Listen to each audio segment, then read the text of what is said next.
Hello folks, good morning and welcome to a bit of a breakdown here on how exactly archers actually work in this game. So I oftentimes see a misconception, basically writing archers off entirely as something that is useless. And quite frankly, it's a bit unfair. So let's get into this here. So first of all, for folks coming in from the PSP version, this is going to be super weird to hear. They're actually not that different from how they were in PSP. Now, I know. Wait a minute. Hold on. I haven't one-shot anything in the last 5 minutes. How exactly do you mean? Well, see, here's the thing. In PSP, technically, they had the same role. They were a support unit that is meant to scale very high and exacerbate existing weaknesses, but at the same time, they're supposed to scale incredibly well. So effectively, bounce off armor, but hit real hard against everything else. Effectively, your hollow point option, if you will. So what I've done is I've actually set up a scenario here that is thoroughly scuffed as far as they go, right? So I want to point out just how much of a difference all of this stuff can make. So, when it comes to archers, again, they by themselves, it's not fair to try and compare them with, like, let's say a knight or terror knight or whatever else in terms of their initial damage, because that is not their role. As you can see, against our very high vitality, high defense, high resilience knight over here, she would be doing 3 damage against his 1500 health.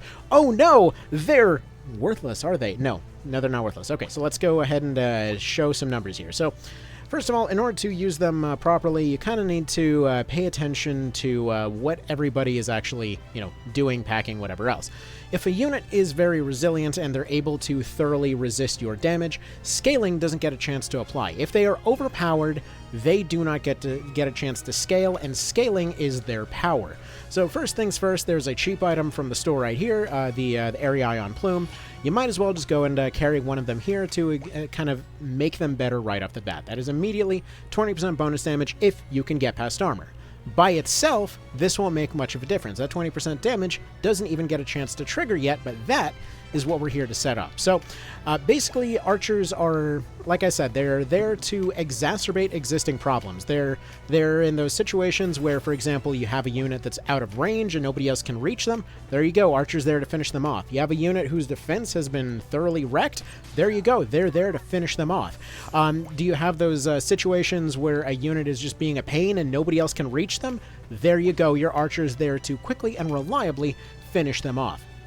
So, for example, let's take a look at this right here. We got a guy that is 12 levels out of, or what is he, like 12, 15, whatever levels behind.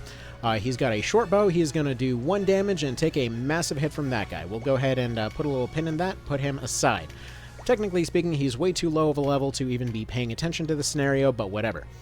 Bear in mind, again, this is like the worst of the worst kind of a scenario that you can run into. We are looking at endgame units that are rocking better armor and weapons than everybody else. This guy's coming in with Worm Scale, for crap's sake.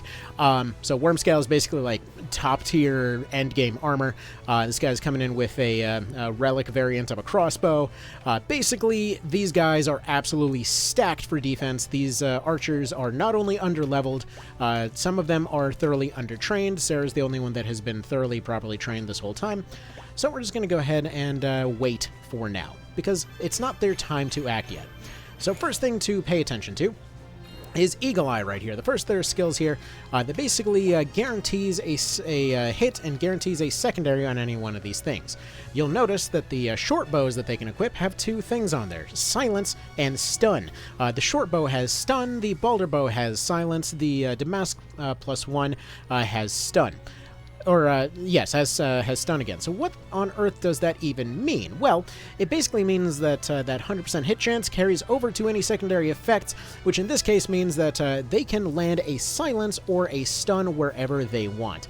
So on their next turn, this will be guaranteed. Additionally, they can combine Engulf to give them an opportunity to go ahead and fire beyond their normal range, effectively giving them extensively long range, even with a short bow, to drop those 2 debuffs wherever you need them. But it's not just 2 debuffs, we're basically just getting started. So those can potentially cause a lot of time waste in enemy teams as they are, but we're just going to go ahead and start clearing out the field a little bit here. Break that shrub to get a card to appear, just kind of for the hell of it, just in case I might end up giving us something useful. Now, basically, the initial thought that somebody might come up with is, hey, you know, well, then I'm just going to go stack a bunch of Fizz Up cards, and I'm going to scale their damage real good. Won't do you much good because you're essentially still going to be doing no damage. We're going to talk about how to use them to, again, apply pressure points. So there's a few cases where you really, really need a long-range marksman type of unit. I've brought along my favorite synergies for this, but there's a lot of ways to potentially skin this cat, so to speak. So again, we're just going to have them continue standing by. Now, while they're standing by, there's a few things to consider. If you are one of those that likes to go after the cards, at that point you can just have them kind of scan their general area for cards. Potentially would give them something to work with, but we are not going to rely on those at this time. We are having them stand by to wait for their opportunity to make an effective attack. All 3 units up in front here would do dramatically more damage to them than they would be able to dish out for the time being. We're getting to that. Anyway, with that 1 strengthen alone, as you can see, we get almost double damage versus this guy, we get sort of okay damage versus these guys, but if we look at how much we do against the squishies, that is pretty decent, especially if they trigger their engulf. They're going to be doing okay damage. As long as they're sitting still, they will be able to hit from very long range. We can just go ahead and park them up on a hill or something like that to have them consistently raining down different amounts of damage on the squishies. That is kind of their good starting point. You have them starting off just kind of laying down pressure. As you can see right here, that 1 is still a 1, but against the ones that they would actually be doing damage to, like for example, I would have her target this one over here, their damage is about doubled. But again, that damage in and of itself kind of sucks, don't it?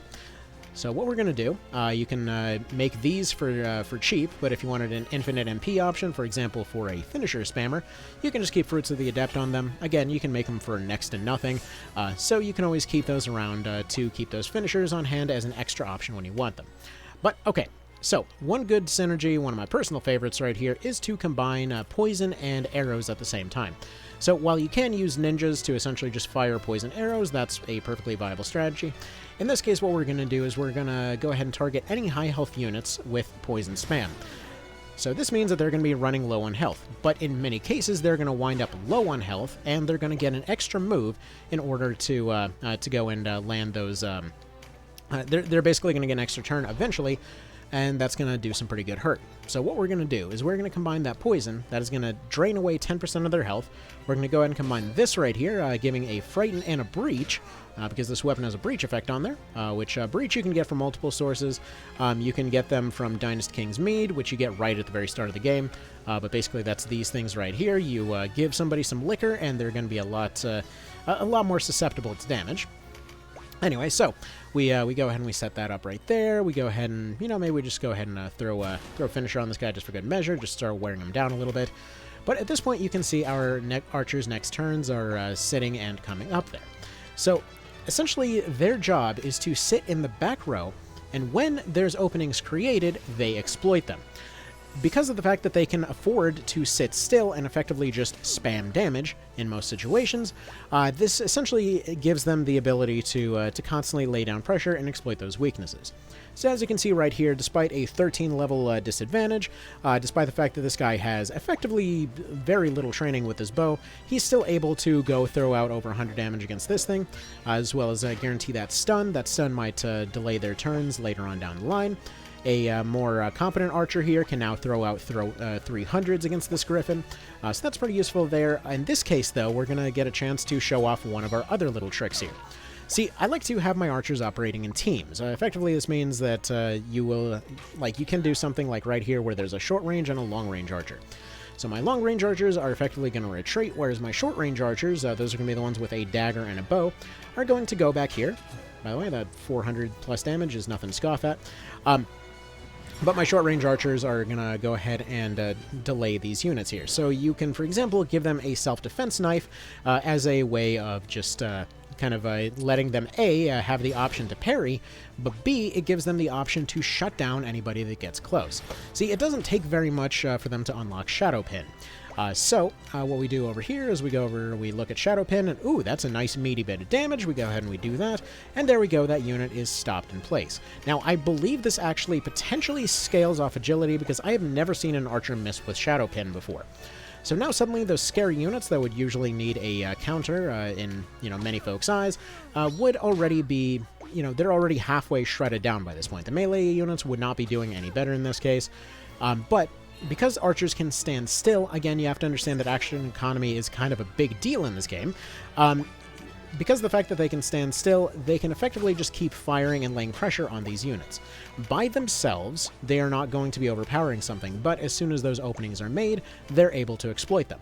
So what you do is you have the front line throwing out debuffs, you have the casters throwing out debuffs, you have the archers then coming in for the coup de grace, so to speak, essentially just breaking everybody down, completely shredding what's left.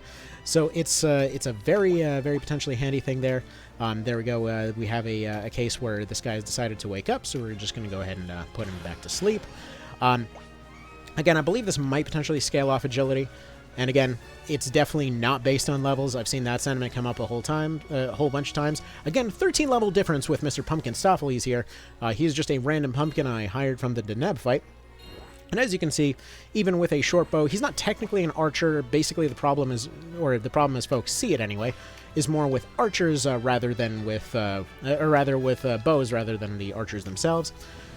Anyway, we're going to continue wearing down all these units at the same time. See, the poison is effectively causing us to waste their turns off in the background, but we now have a few different options with this archer here. So, something to consider is, right here we have two more of their skills, Tremendous Shot and Double Shot. So Tremendous Shot will just double the damage of anything that they do. However, Double Shot will fire twice. But wait a minute, this is the same thing, right? Well, no. So Tremendous Shot will guarantee the knockback, and it will guarantee, in most cases, that double damage. Technically, some units can resist the double damage, but for all intents and purposes, that is what it means, okay? So in this case, we're just going to go for the Tremendous because he doesn't have anything currently to make use of that double shot ability. But for example, if you have Canopus throwing out something along the lines of, oh, I don't know, let's say you have him use his Hupongo Winds to give him an Instill Air, plus, like, let's say you have a Tremendous and a double shot built up in the background. What you can effectively do is combine all of this stuff at once, meaning the first shot will be a crit, plus it will get an extra 15%, or sorry, an extra 25% damage, plus second shot might crit and get another 25% damage. You can use a crit card to effectively, again, go for those double crits. You could easily see them throwing out thousands worth of damage at the same time. So right here, again, this is, like, that last unit was with 7 levels behind.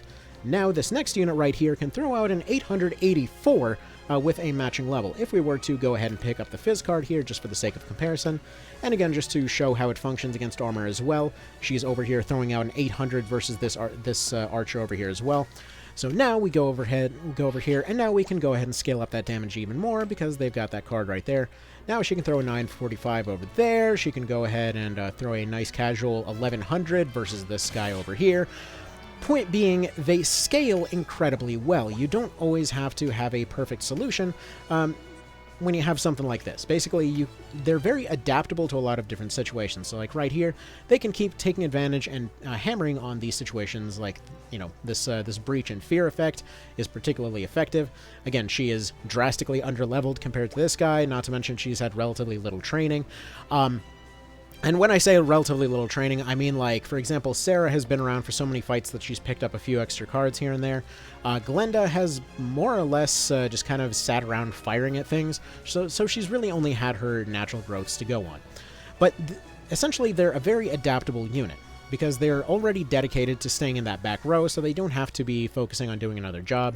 In this case, you can have a defensive option that will allow you to, again, have a chance to parry. They potentially can just go for a stun with a knife if they've got nothing better to do. They can guarantee secondaries on those short bows, which technically ninjas can do as well, but they have to be dedicated to those particular ones. Not to mention they can combine in Engulf for having very extreme range, and that range only goes higher as soon as they end up walking up to higher elevations. Technically speaking, again, you can go crossbows and stuff like that, but I personally like playing with bows in this particular case. But, for example, right here, we can guarantee, I believe does she actually have her Eagle Eye active right now? She should. So, like, Eagle Eye is active right here, Engulf is active right here. She's kept this early game Baldur +1 specifically for these situations where we don't want them healing, so she can guarantee the silence at incredibly long range. Again, casters have to win a dice roll. A poisoned arrow or a secondary effect does not have to have any such effect. And for comparison, right here is a very min-maxed melee character, essentially our warrior that has been given, I think, like 20 plus different strength bonuses right here, and they still can't match that damage. Okay, again, they have been given like 20 plus strength charms. The archer got no such thing. So the archer scales better. They are your hollow point option. They are your hollow point bullet and like sniper rifle range. That is entirely the purpose of the archer. They are there to exacerbate problems. If you have an archer, like let's say standing by to go fire at somebody that ran out of range because they had poison, like that poison ended up taking fairly low, you can continue pressuring that unit while everybody else is completely out of engagement range. Do you have cases where, for example, you technically do no damage, but you want to go ahead and drop a debuff? Sure, you can practically do that with a guarantee. Now, right here, that potentially is not a very good move because of well, the factors involved, with this guy being, again, 13 levels under, and he's a friggin' familiar, so they kind of suck for damage anyway. But still, we saw earlier that he's able to hit several hundred on something just fine. So again, raw damage, perfectly perfectly fine for it not to be amazing. But in this particular case, there's a lot of things that they can do. There's a lot of openings that they can exacerbate. They are there as the hammer behind the chisel. They are not the chisel itself. They are not the hammer itself. They are hammering that weakness in order to guarantee that you're getting something out of it. So best and simplest way to do it is you just go ahead and put one, like let's say right here I like having them on teams with one skirmisher build, as I like to call it, with a short bow and engulf and eagle eye to guarantee the either silence or stun arm bow. And then I have one longbow archer with a tremendous or a double shot. So if, for example, they pick up crit cards, they can go for the engulf plus double shot in order to take advantage of potentially stacking multiple crits. And at the same time, it might be worth seeing them go for something like a tremendous if they want to knock somebody backwards. Like let's say there's somebody standing by to get knocked into a cliff or something. You can just go ahead and make that happen. There we go. Once again, just to show off some numbers here, I don't believe he's actually got engulf going on right now, but if you were to target this guy, this is just a birdman that I hired. He has had no additional training. He doesn't have his bow skill ranked up. He is just doing this on raw numbers alone. But if he were to just target endgame armor, again, this is not even endgame armor, this is post-game armor, okay? So just to show you how much of a difference breaking down somebody's armor makes, effectively we have a similar type of unit. He's doing 8 versus a full worm scale set, whereas he would do almost 800 versus this one over here. So again, that combination is probably the most potent, but they are able to finish off squishies with relative ease. Like he can throw a almost 300 on this archer over here. So if we were to get him in a better position, he might do a bit more with that. He isn't even strengthened buffed at the moment. Bear in mind, keeping a Airy Ion Plume is just a solid choice overall on archers. They last a very long time. Again, you can further stack that up with these Fizz Up cards, but realistically we don't really need them. But either way, to show how much of a difference that would make in the case of an archer, because they benefit like extremely well from those cards.